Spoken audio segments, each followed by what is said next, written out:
بسم اللہ الرحمن الرحیم۔ جادوئی درخت۔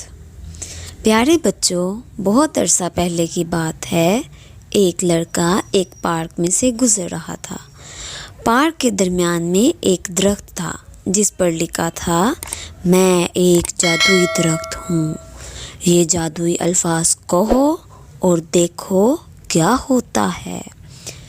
اب لڑکے نے جادوئی الفاظ پڑھنے کی کوشش کی۔ وہ بولا، آبرا کا بابرا، ہوکس پوکس تنتارا، اور بہت کچھ، لیکن اسے کچھ نہ ملا۔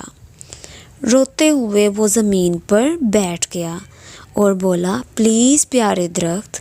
اچانک سے درخت میں سے ایک بڑا دروازہ کھلتا ہے۔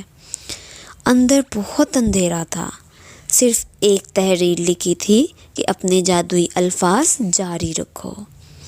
لڑکے نے کہا، شکریہ پیارے درخت۔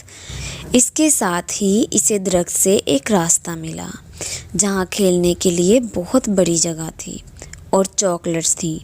چھوٹا لڑکا بہت خوش ہوا۔ اگلے ہی دن وہ اپنے سب دوستوں کو یہ جادوئی درخت دکھانے لایا۔ سب نے وہاں بہت اچھی پارٹی کی اور سب نے وہاں پر شکریہ کہا۔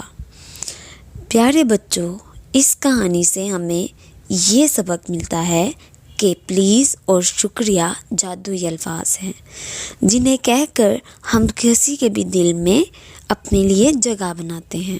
اس لیے آج سے اگر آپ نے کسی سے ریکویسٹ کرنی ہو، کوئی کام کرنا ہو، تو آپ پلیز بولیں، وہ انسان آپ کا کام فوراً سے کر دے گا۔ اور اگر آپ کسی سے کچھ لیں تو اس کا شکریہ ادا کرنا نہ